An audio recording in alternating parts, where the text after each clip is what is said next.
Thank you. Good morning, everyone. Thanks for attending. So this morning we'll be talking about Autodesk Nastran In-CAD. And a few new features, but there's not a whole lot of new things in 2016. Some nice new things, but nothing, groundbreaking. So I'll be working in what's new as we go. So just a note up front here about questions. Please feel free to ask questions at any time using the question panel. If it's something that, if it's a question directly related to what we're discussing, then I will address it then. Otherwise, I may address it at the end. So this morning we'll be talking about Nastran In-CAD. I'm going to provide a brief overview of just the features of Nastran In-CAD for those of you who maybe aren't familiar with it.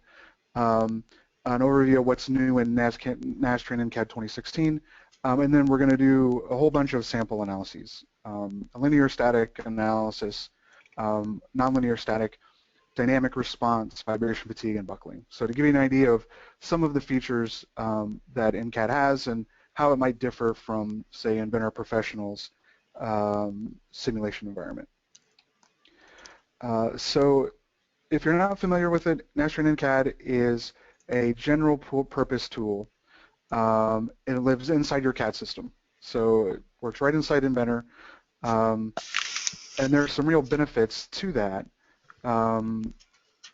It's flexible licensing.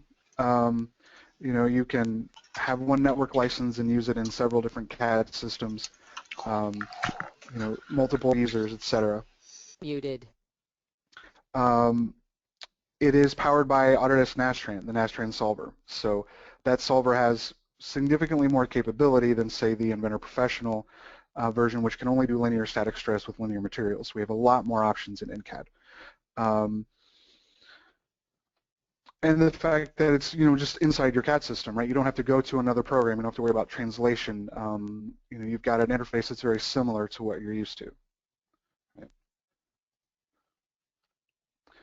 So just quickly where this fits sort of in the range of products that Autodesk offers. Autodesk has several products for mechanical simulation. Inventor Professional, of course, many of you may already have Inventor Professional. InCAD is sort of it overlaps a bit with that. It's inside your CAD system and it's designed for sort of upfront analysis, to reduce prototypes, to validate your design before you get too far down the road. Simulation Mechanical is a standalone product that has a lot of overlap with what InCAD can do. The two products really are pretty similar. It largely comes down to some of the user interface and the ability to specify more advanced contact types in Simulation Mechanical. You can deal with larger assemblies a little bit more easily in Simulation Mechanical. And we have something called Mechanical Event Simulation in Simulation Mechanical, which is great if you've got a lot of pieces that are experiencing large, that are highly mobile. InCAD can, do things like impact analysis where things are moving, but Simulation Mechanical is better suited for that kind of thing. And then, of course, Autodesk Nastran, the Nastran solver, is for analysts, where you're solving very difficult problems. So the solver is the same between Nastran and Nastran In-CAD, and Simulation Mechanical even has access to the Nastran solver. But InCAD, it's more of the tool set that you're provided with, both for setting up your models and reviewing the results, is more geared toward design engineers and sort of upfront type analysis. So it's a really great fit. It kind of bridged a gap that we had for a while between the very basic things you can do in Inventor Professional and the more advanced things you can do in Simulation Mechanical. Nastran In-CAD is a perfect fit, so I'm really glad that we were able to pick that up. So some of the things you can do with Nastran In-CAD.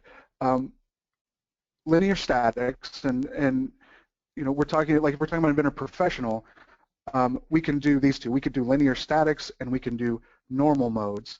But that's it with basic inventors. simulation package. InCAD lets us do everything you see on this page. We can do buckling. We can handle composites. There's great modeling for composites. Heat transfer, which is something that really is missing from the basic Inventor simulation package in Inventor Professional.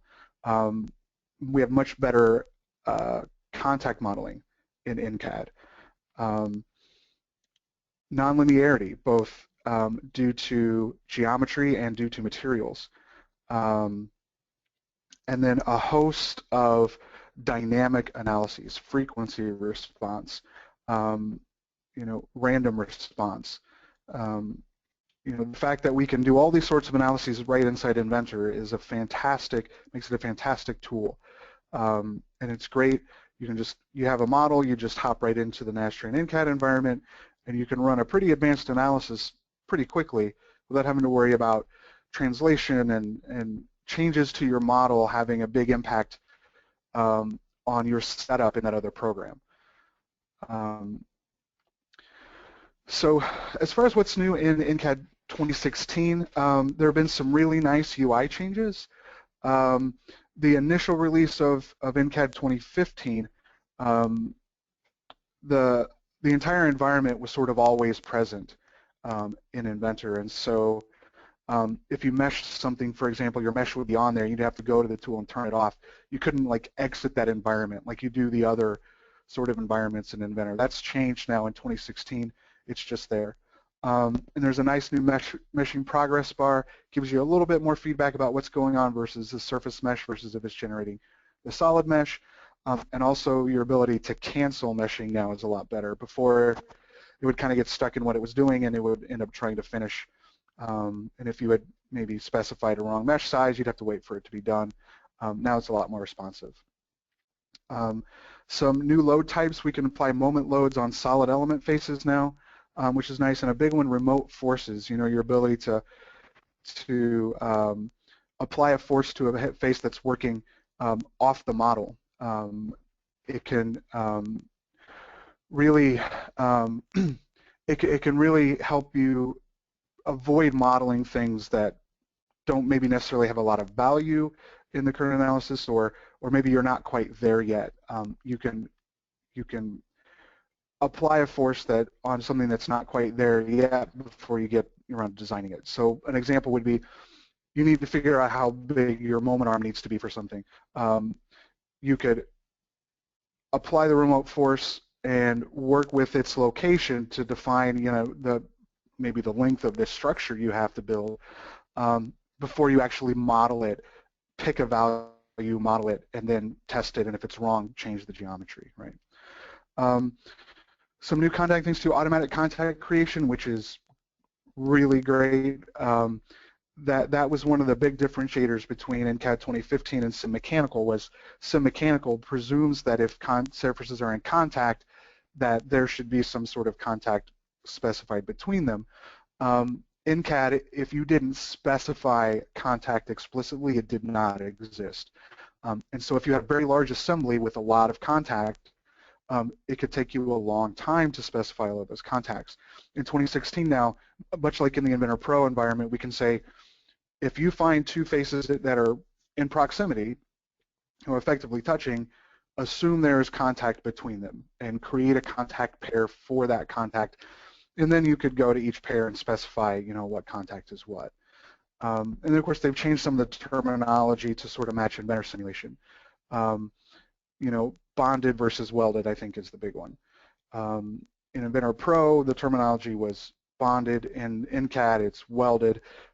Technically, I think if you get down to the nitty-gritty, there are differences between a bonded and a welded contact, but the contact in InCAD in that regard is in fact what we would consider bonded. All of the nodes on those two faces are locked together, and so they've changed the terminology a little bit to account for that.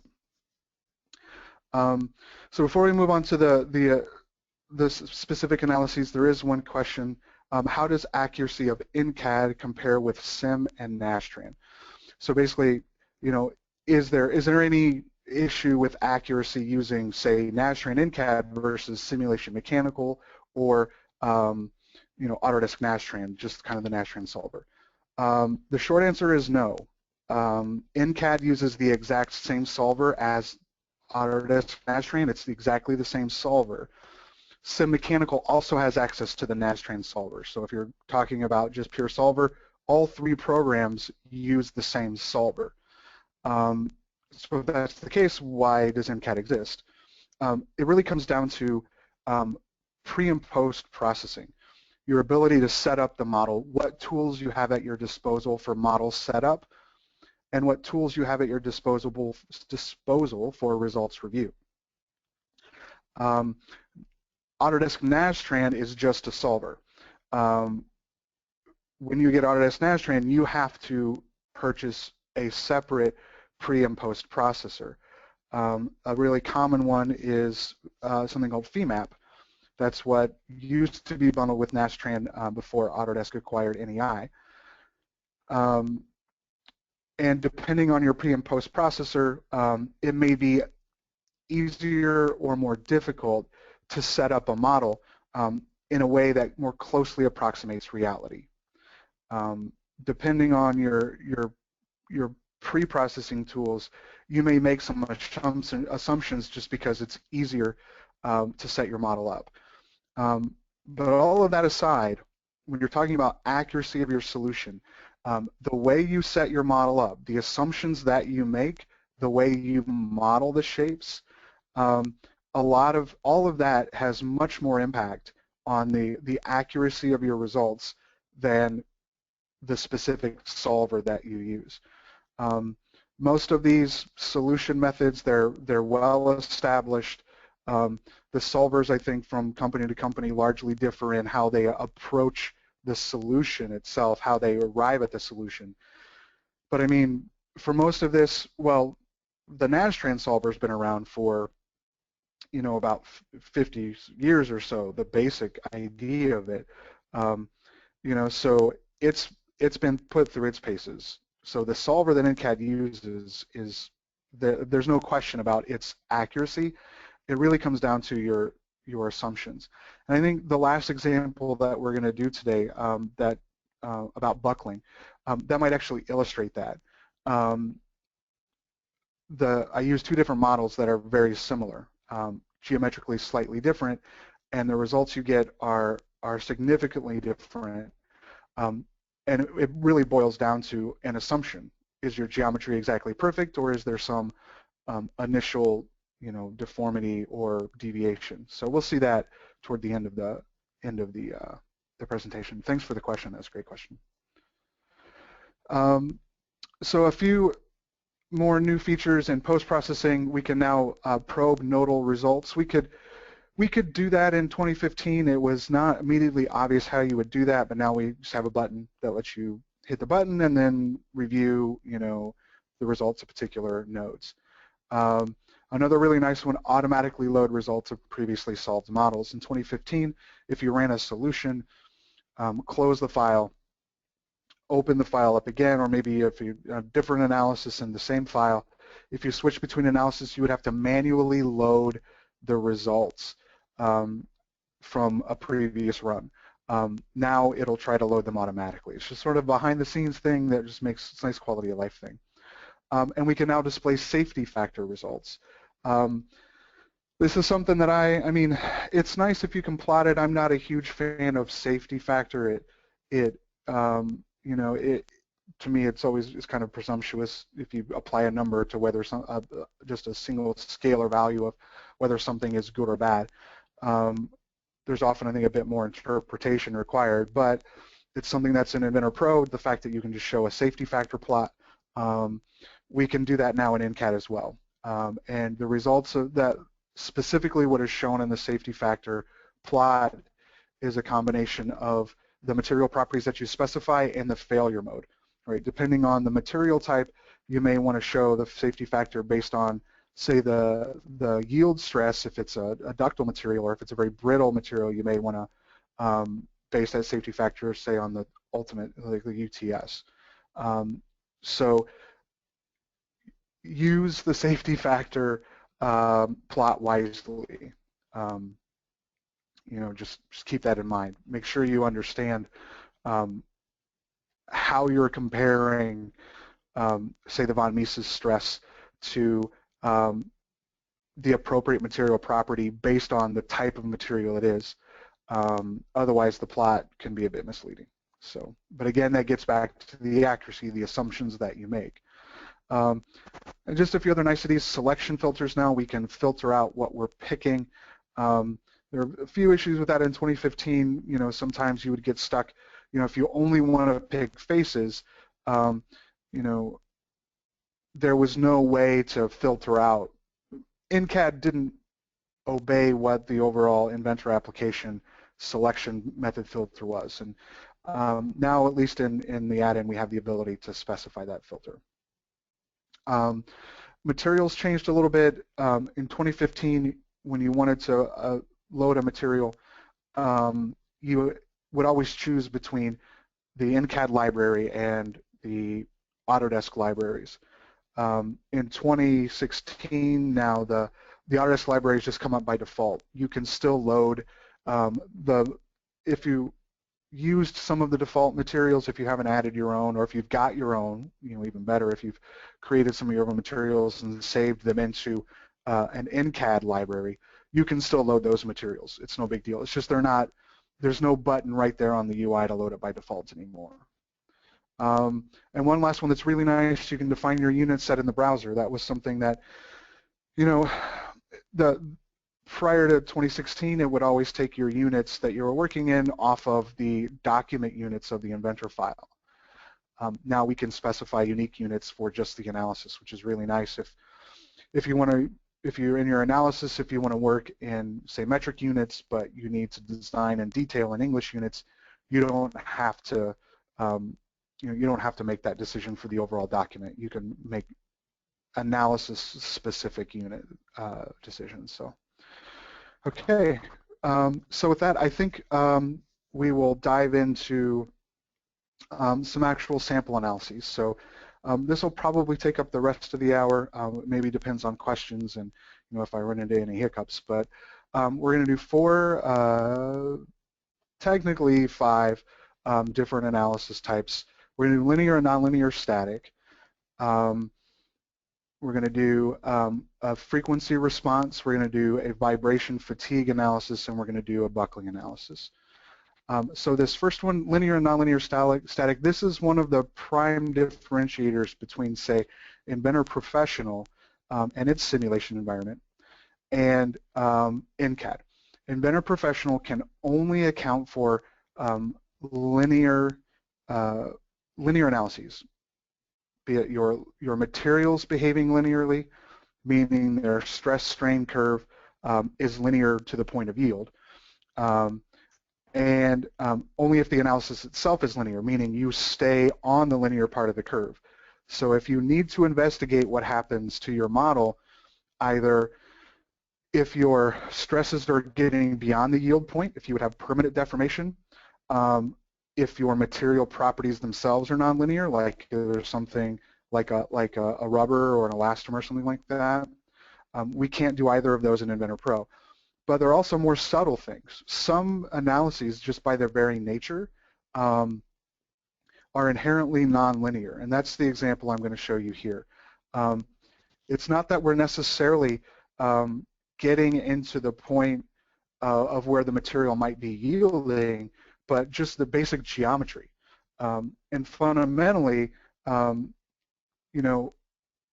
if you've got a large flat surface and you're loading that surface, it can behave nonlinearly. So whether or not your loading is to the point where the material is yielding, as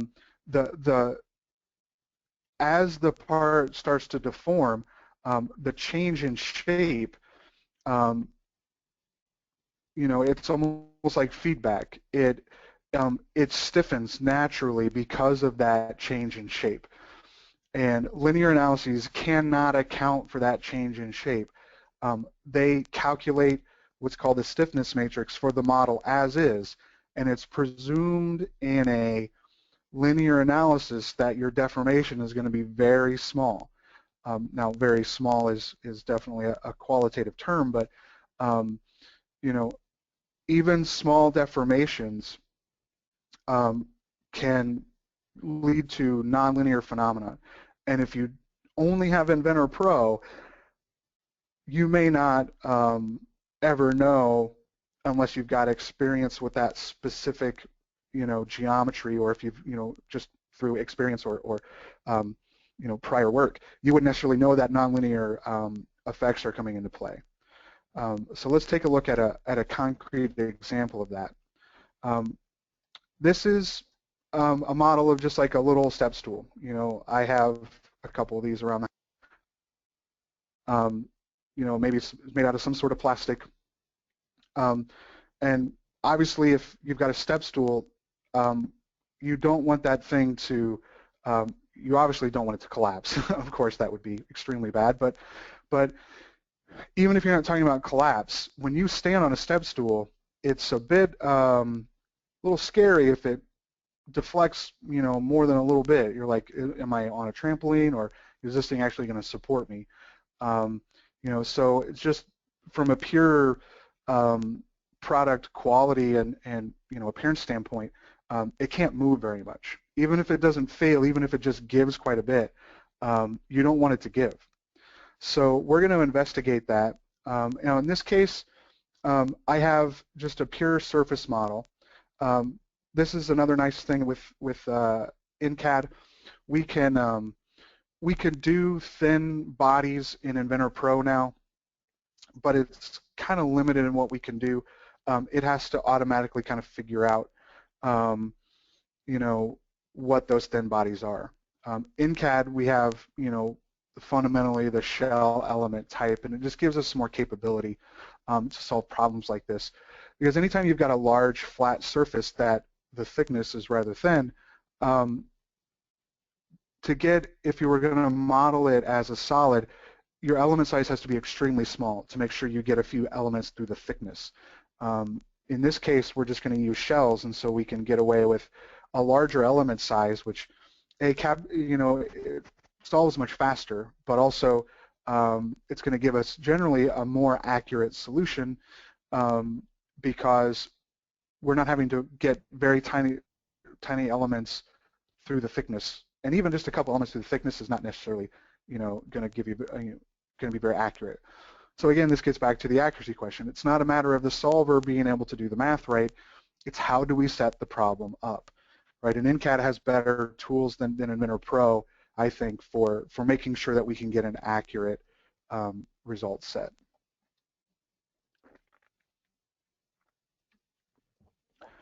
Okay, so I'm going to start with assigning material properties and physical properties. So this is the Nastran In-CAD UI. Pretty similar to Inventor, buttons on the ribbon across the top. We have a specific browser here for Nastran. And so all the various setup elements we might use are going to be over here in the browser. Our materials, our physical properties, constraints and loads and damping and contact, they're all over here. We can right-click in the browser here and define new. We can have buttons across the top for most of these things as well. I'm a big fan of the browser, so you're going to see me using the browser this morning. So this is going to be our shell elements. We'll call it shell. Notice we can do solid, shell, and line. Line elements meaning basically beams. So this, we can solve problems much like the Inventor frame analysis module would do.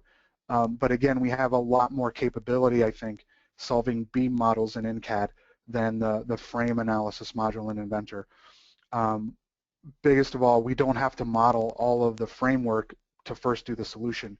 We can just lay out a bunch of lines in space, assign properties to each of those lines as their cross-section, and then run the analysis. It's a great upfront design tool if you've got a framework that you're trying to design and you're trying to optimize it.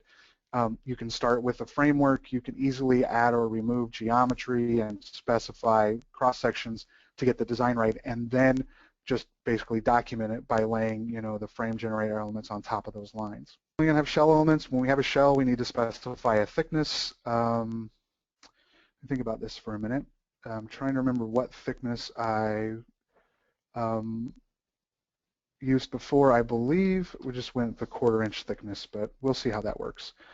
For material definition, this is a little bit new in 2016. The dialog looked a little bit different in 2015.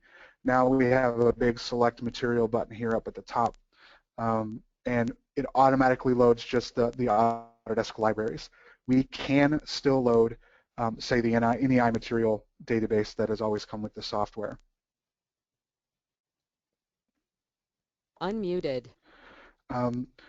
So we're just going to say ABS. It's some sort of plastic, and notice the failure theory here and the allowables, basically like the yield strength and the ultimate tensile strength. These are important if you're going to use the new safety factor plot, because this is ultimately where that scalar number comes from. If you say von Mises stress, what it does is it looks at the von Mises stress at every point in the model, and it divides either the yield strength or the UTS, by that safety factor, and that gives you some scalar value, hopefully greater than 1, but from between 0, or a very small number, and a very large number. That's ultimately where you get your safety factor. All right, so we've got our ABS. I'm going to go ahead and pick all this geometry. What's really nice about this now, I can window select, and it just grabs everything just like that. That's a nice new feature, really nice quality of life thing. Right, so we've got our material applied. Now the next step, generally analysis, is we could go to setup. I like to mesh early on, so we're going to change our mesh size here. For shells, we have for element types linear versus parabolic. This has to do with parabolic element order means we get, I guess, what you might in other software called mid-side nodes. So if you had, this is really more, I think, for solid elements. Let's say you had a tetrahedron. So if you had, 4 nodes associated with that, you would end up, I should say, of the tetrahedron. Generally give you a more accurate analysis. It can just take a little longer. But for shells, we're just going to go with linear. This is we're only going to get a surface mesh here. But ultimately, this gives you a little bit more feedback, and this cancel button should be a lot more responsive these days. All right, so now that we've got a mesh, generally go into assigning our loads and constraints. We're going to assume in this case, again, there's an assumption here that we've got rubber pads on the bottom of these feet. And so the feet ultimately are not going to slide against the surface that they're against. This is another differentiator between Inventor Pro's simulation and InCAD, is the different ways we can describe maybe how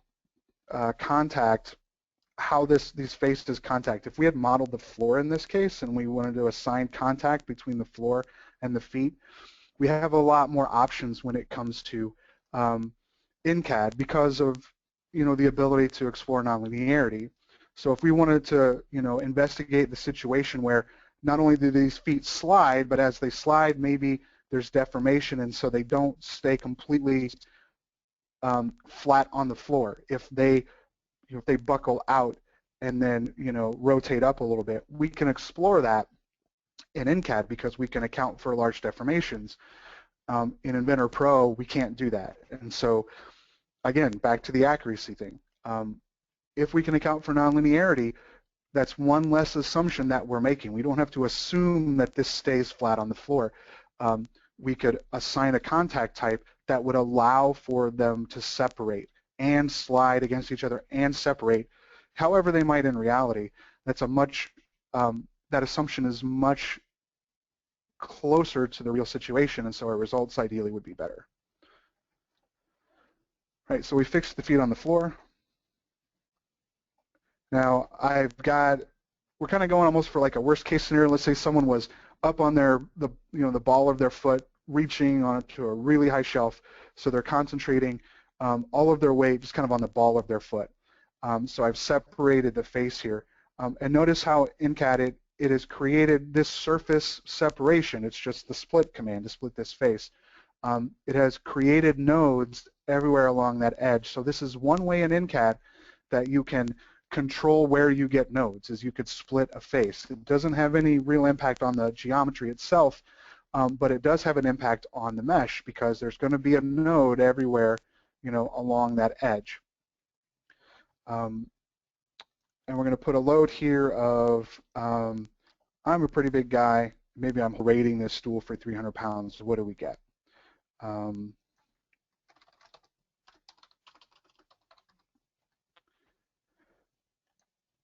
All right, so we've got a mesh, we've got a constraint, we've got loads. Take a look at our analysis type here. So, right, this is going to be our linear static. So what we're doing here, this is just, say, the same kind of analysis we could run in Inventor Pro. I could do this exact thing in Inventor Pro. I would have to model it as surfaces, as solids anyway, I believe, in Inventor Pro, and then tell it to find the thin wall. Say like the mid-plane basically of the whole thing. In this case, I've just modeled it as surfaces. So let's just do a linear static and see what we get. I run and we're going to get some output over here on the right. That's just the Nastran solver. So you get a lot of feedback, and just like that, it's done. Linear static is a pretty short analysis. Now looking at the results, I almost always start with displacement. This gives me an idea of looking at the displacement can give me an idea of maybe you are experiencing nonlinear effects, because if your deformations are large, then there could be nonlinearities in the model. But also, is it deforming the way you would expect? If you look at the deformation, and especially if it's not symmetric, or if it's not deforming the way or in the direction that you thought it should, that can point to mistakes that you've made in the setup.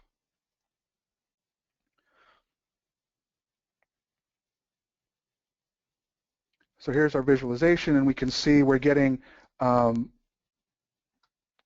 little over an inch of deformation here, which is quite a lot, I think. And if I was standing on this stool, I don't know if I would like that so much.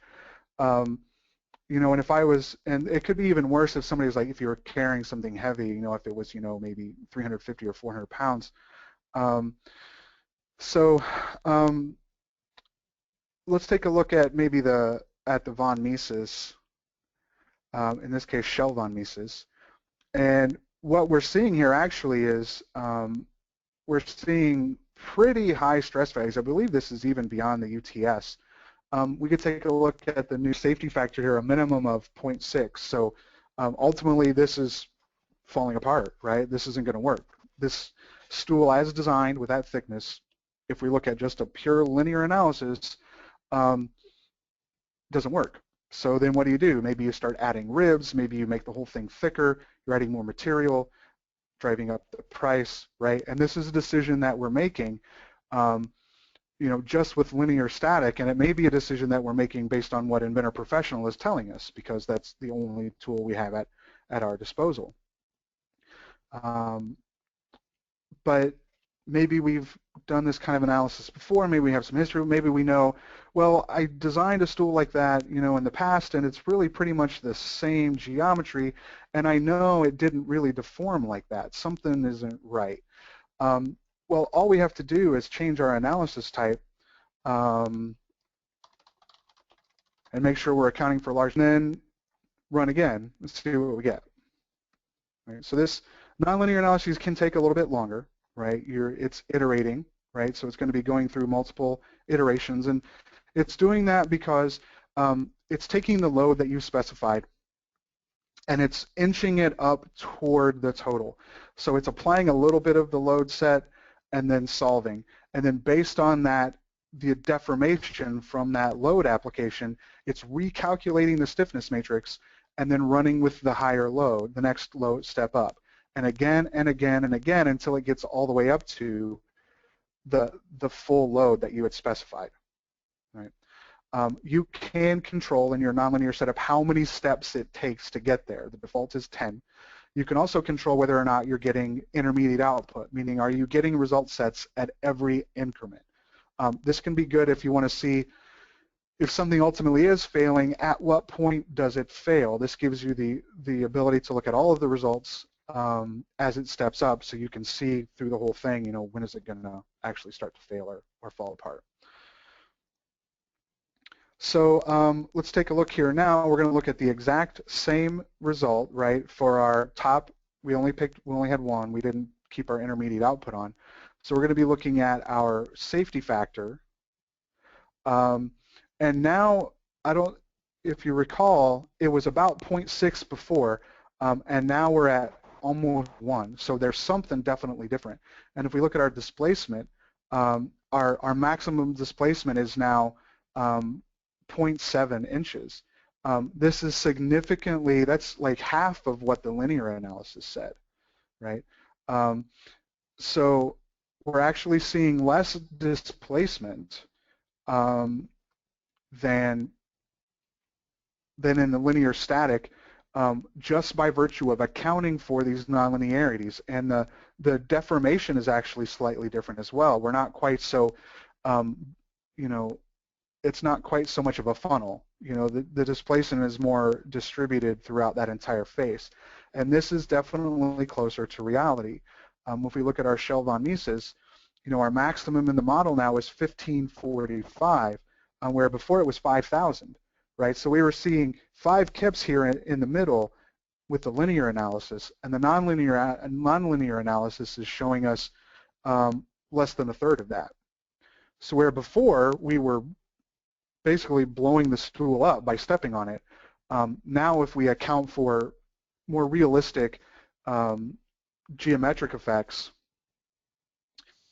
we can see the stool's probably okay, and I would, you go back, maybe you add a couple ribs here on the underside, and your deflection is going to get to practically nil, as opposed to maybe thinking you have to make the whole stool thicker, maybe doubling the material that goes into it versus, adding 10%. So this is just an example of how nonlinear effects can really impact your results, and you need to be very careful, how you approach problems like this, because nonlinearity, it may not be immediately obvious if you don't have a lot of experience in say, the geometry that you're working with. So it took me a little bit longer to get through that than I thought. We're probably going to rush a bit through the last few examples, but I really wanted to focus on that example because that's one of the big differentiators. And if you're using Inventor Professional right now, unless you're really confident that your geometry and your materials are behaving linearly, you may need a tool like InCAD. And there are lots of tools that do nonlinear analysis, but InCAD is definitely one of the most affordable and I think easiest to use, and most akin to the way you're doing analyses in Inventor Pro right now, because it's all still inside Inventor.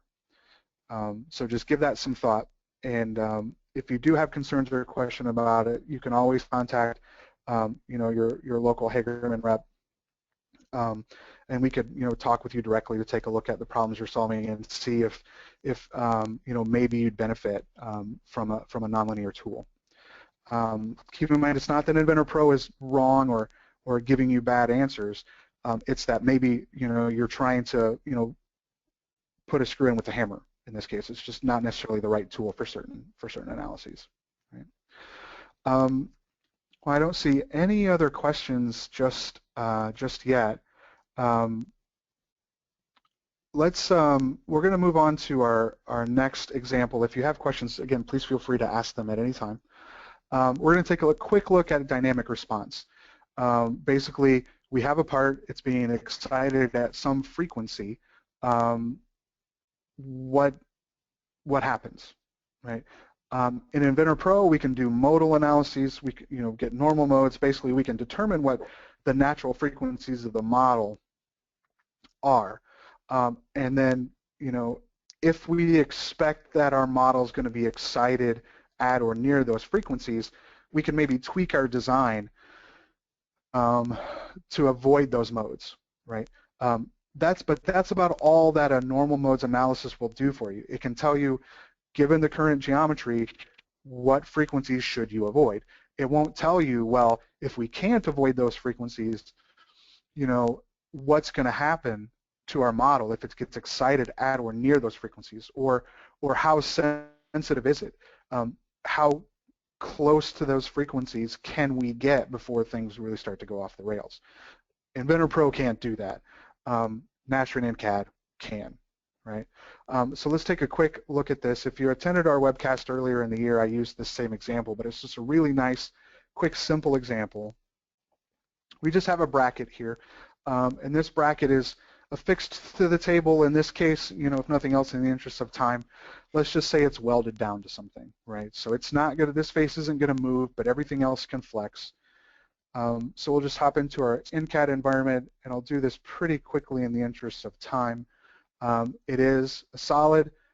We're just going to make this out of aluminum.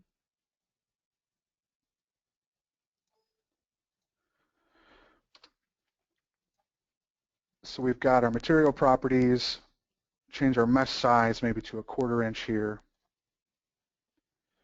Right. So now we've got our model meshed. We're going to fix the bottom here.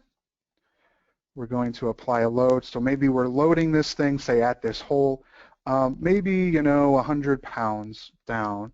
But the big thing with this is it's not a linear static analysis. This is actually, we're going to do a frequency response.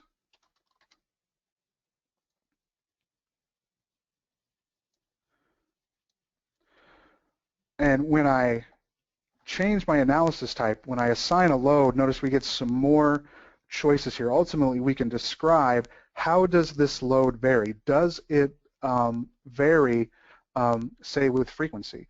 In this case, we're going to say that it doesn't. You know, it's just, let's see.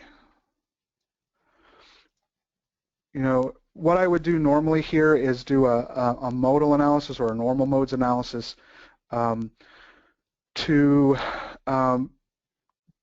investigate what frequencies might be important for us to look at. But in this case, maybe we know, you know, this is going to be excited anywhere from 100 to 300 hertz, and the load is not going to change over that frequency set. But if our load did vary with frequency, you know, we could model that. In this case, it's just a line, you know, it's constant, but if our load changed with frequency, we could account for that as well. So we have described our load, we have described our constraints. We're going to add a little bit of damping here because there's usually some damping in systems regardless, so just a structural damping so it doesn't, you know, completely shake itself to pieces just by virtue of existing. And then we're going to tell it, you know, what frequency ranges are we interested in, right? So, you know, we're going to go from 100 to 300, right? Because that's, you know, what we're exciting it at. And then we want to describe, in this case, we could choose either discrete frequencies, say investigate at these frequencies. So if we had normal modes and we wanted to look exactly at those modes, what the response was, we could do that. In this case, though, we're just going to do a frequency range. And what that lets us do is say, run X number of analyses, basically, or scenarios between the range that we specified. In this case, we'll just go 25. So we're going to go from 100 to 300 in 25 hertz increments. So basically, 25 of them in 8 hertz increments. So we're going to 100, 108, 116. And from there, we just run it. And so it's going to do a fair amount of work here. It's basically going to say what happens if the load is being applied at 100 hertz? What if it's being applied at 108 and 116 and 124 and so on until it gets all the way up to 300? And then ultimately what that's going to do, I think I forgot to tell it, I want to look at it. For dynamics analyses, it's always useful to spit out acceleration data because that's going to give you an idea of how the model's performing. So let me run it one more time capturing that data as well. And then we'll be able to take a look at the plot showing how this thing behaves.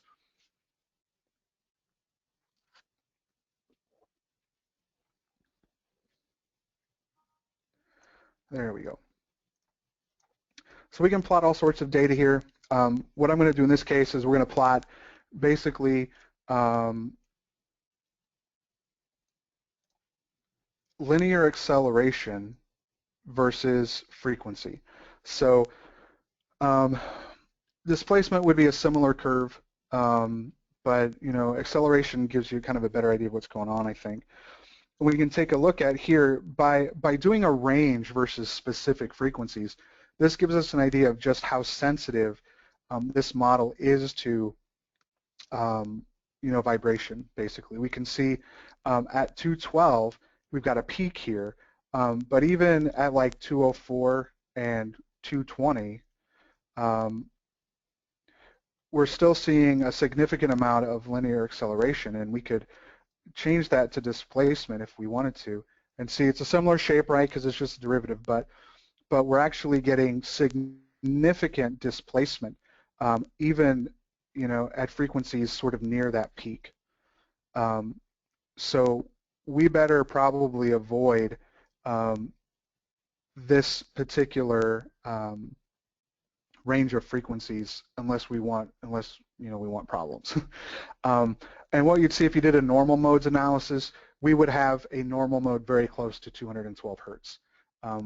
What we're seeing is just the results of exciting this thing in a certain way at one of the natural frequencies.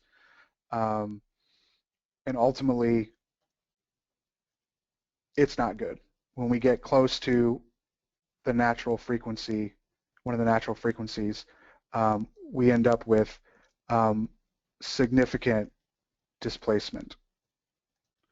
Like if we set our deform options to actual, this is what it says will happen. Now, the thing's probably going to fall apart before it even got to a shape like that, but the bracket's probably not supposed to do that, right? So, but again, Inventor Pro would give us that number of 212. What it wouldn't do is tell us just how bad it is, and also how bad is it at 204 or even 180, right? Still pretty rough. So we want to avoid those frequencies. So then what we would do is if we knew we had to excite at that frequency with that load, we need to change the design of our bracket. We need to add some material somewhere or take some material away to change its frequency response. So we got a question here before we move on to the next one. So questions for analyses in general. How does this process flow if you are switching to this environment from an assembly? Also, is the meshing only done automatically, or can you manually create mesh if desired? Good questions. So when you're talking about an assembly, good timing because that's the kind of the next thing up here. This is a muffler assembly. I can freely switch back and forth between environments if I need to tweak things. If geometry changes, you'll have to update your mesh, but if components don't disappear completely, then you're not going to have any sort of errors or warnings or anything like that. You can freely switch back and forth if you need to. Go into the environment, do some things, finish up, come back and add some more pieces, maybe go back. The question about is meshing only done automatically, or can you manually create a mesh if desired? We do not have any sort of manual meshing tools. You're always saying, mesh this thing in this way, be it a shell, a solid, or a line. The control we have over the mesh is, if we split faces, we can guarantee that we get nodes on the edges of those splits. So that's one way we can control the mesh. We also have the ability to add mesh controls. So basically, we can say around this vertex, or at this location of the model, make the mesh more dense, right? So if we've got areas where we're really concerned about it, so we can control where the mesh goes, but we can't mesh by hand. So if you're really particular, if you want to create your own meshes, you can do that kind of thing in simulation mechanical, but we can't do that just, from scratch in InCAD. Right? Okay, so we're really starting to run short on time. I just want to show you maybe some of the problems we can solve. Let's take a look here. This one is a fatigue. Actually, we're not going to bother with that one, just so we can, just so you know that we can do it. Vibration fatigue. For simple things, for static fatigue, you might even be able to do just some hand calculations pretty quickly to get an idea. But if you don't have discrete inputs, right? If things are shaking, are they going to shake themselves apart over time? You might need to do vibration fatigue analysis. So basically, we can put in a power spectral density curve to describe how the thing is excited over time, and then ultimately get results like in this case. Again, if this thing is being excited at a frequency, not only how does it behave, but are we going to have damage over a certain time period if it's excited at that frequency, right? So we can do that kind of thing too. So I really wanted to get into the buckling analysis because this is something that Inventor Pro just cannot do, and it can definitely be important sometimes. We can do two different buckling analysis types. We can do what's called linear buckling, and we can do nonlinear buckling. Linear buckling is what we call Euler buckling. It gives you sort of a factor saying if your load could be multiplied by up to X amount before you start to see buckling. It's really based solely on geometry and the normal modes of the shape.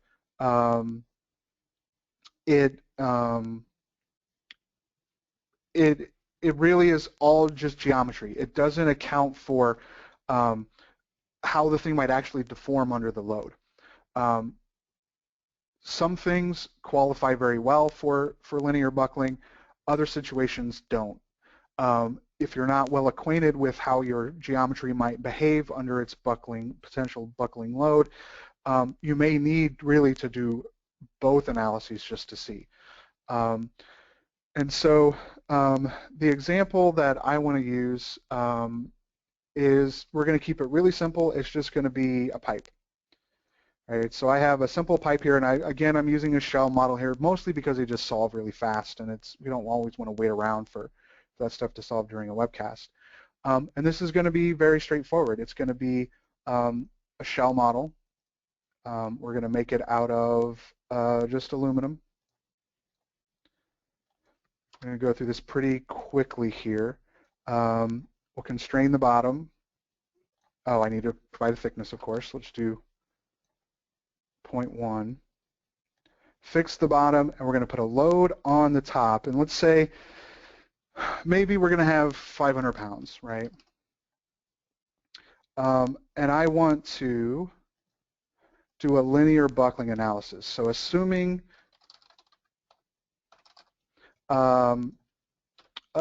this thing might buckle, the linear buckling analysis is going to calculate basically based on the normal modes a factor, a load factor. How close am I, basically, it's one way to interpret it, to causing buckling. You can specify the number of modes. We're usually just interested like in the first one, but you might do 3 or 4 just to see, also, the shape it might take when it actually starts to buckle, right? So with that, we'll just mesh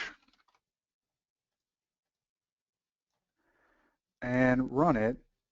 And the linear buckling usually happens pretty fast. And what we get are what are called eigenvalues. These eigenvalues are fundamentally just our load factors. So if we look at this, we can see, well, an eigenvalue of 19, that means we could, based on this analysis, we could put as much as, say, almost 20,000 pounds on this pipe before we would expect to see buckling. Now, this is not a very conservative value, so, you need to understand what this number is telling you. but we might guess that we could get pretty close to 20,000 pounds. Well, one thing with buckling is when we're doing analyses like this, my pipe is perfect, right? It's a perfect cylinder. And in the real world, that's not always the case. We may have a situation where the pipe is slightly, there's maybe some curvature in it. It's slightly bent. What impact is that going to have, right? So we're going to run the exact same analysis. I'm going to set it up exactly the same way and see if there's really any difference in our linear buckling, right? So it's still, we're making it out of aluminum. We're going to use the same mesh size.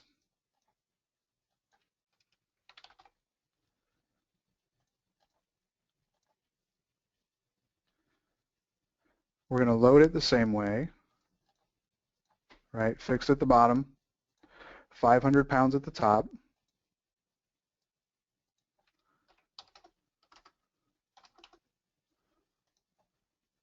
And of course, this is our linear buckling, 3 modes. And we'll run it and see what we get. So, I mean, the geometry is pretty much the same, right? It's the same height, it's the same diameter. I just used the bend command in Inventor to introduce a little bit of a bend to the pipe, right? So what do we get here? Well, we basically get the same values, right? It's about the same shape, and so our load factors are going to be the same. So we're pretty close. But what happens if we go into so then what I like to do if I'm going to do a nonlinear buckling analysis, what I'll do then is I'll switch it to nonlinear, but then I'll also adjust the load to be close to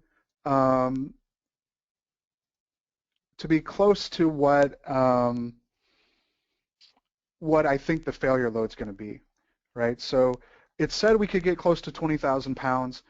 We might do, 10,000 pounds. So let's do 9,000, right? Now, in the interest of time, I'm just going to show the analysis. The nonlinear buckling can take a really long time sometimes because if you do apply a load that gets you close to buckling, the model geometry, the deformation can start to go really fast. And if you don't, you need to tweak your analysis parameters closely so that the thing actually converges. But I just want to show you ultimately the results. So if I went to, see, where's just the buckling? There we go. If we look at, this is the pristine shape, the exact perfect cylinder. And if we look at the results here, maximum displacement versus load. In this case, our buckling load, I said 20,000 pounds, okay? Because, it said we could get away with 10.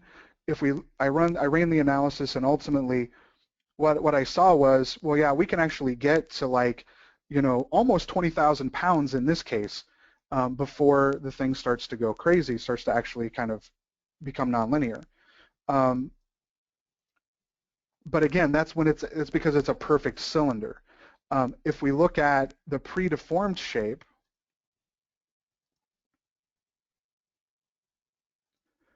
we get a wholly different picture, right? So because it's not exactly a perfectly straight cylinder, what we see is even with a load of, in this case, 9,000 pounds, we start to see extreme displacement, even at significantly less than that, like 8,100, about 8,000 pounds, right? So this is a case where if we're not accounting for, again, nonlinearities, and if we're not doing nonlinear type analyses, and if our assumption in this case, if we assume that the pipe is perfect, we may be misled into thinking that the results are going to be what we see out of the computer is what we're going to see in reality.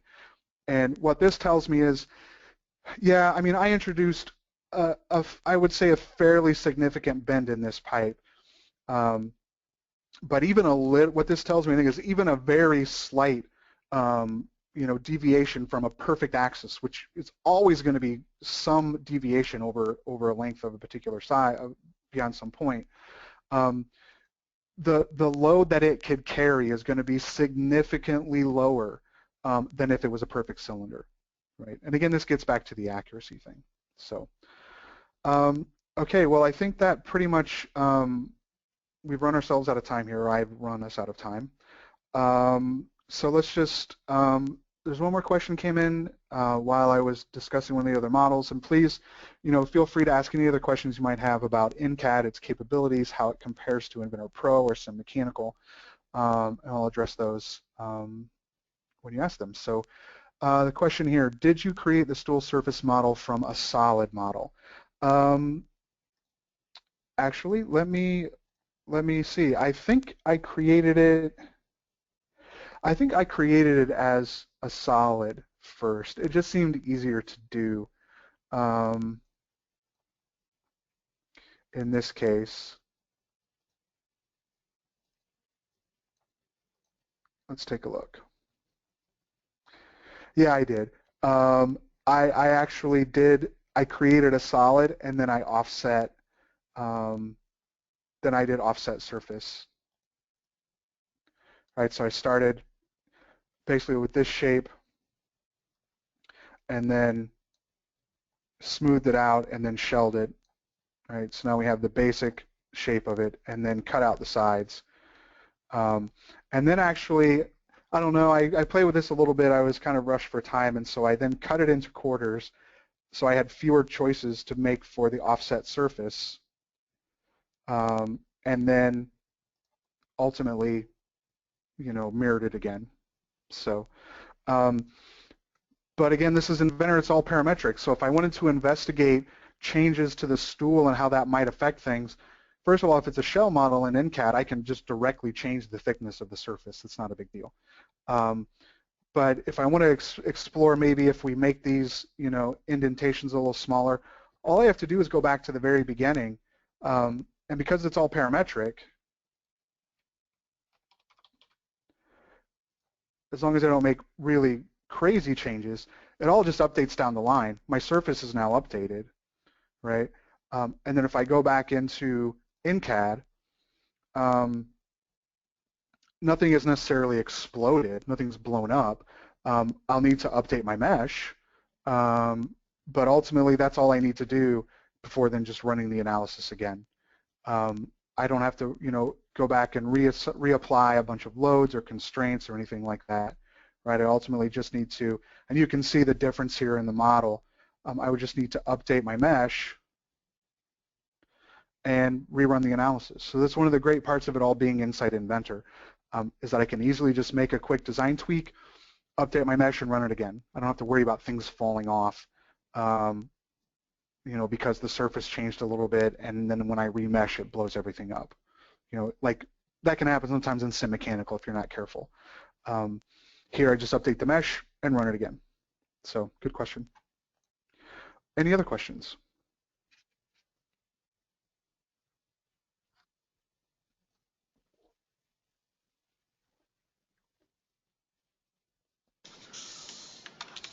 It's been a while since the last question, so I think maybe we'll go ahead and wrap it up. Okay, thanks, Forrest, and thanks everyone for attending. This does conclude our broadcast. If you think of a question after we close the session, you can just reply to the confirmation or reminder email that you received from GoToWebinar, and we'll get those routed over to Forrest. As a reminder, you will be receiving an email containing the link to the recording of today's presentation, and if you can take a few minutes to fill out the short survey, we would greatly appreciate it. The survey will automatically appear when you close the session. So thanks for attending and have a great day.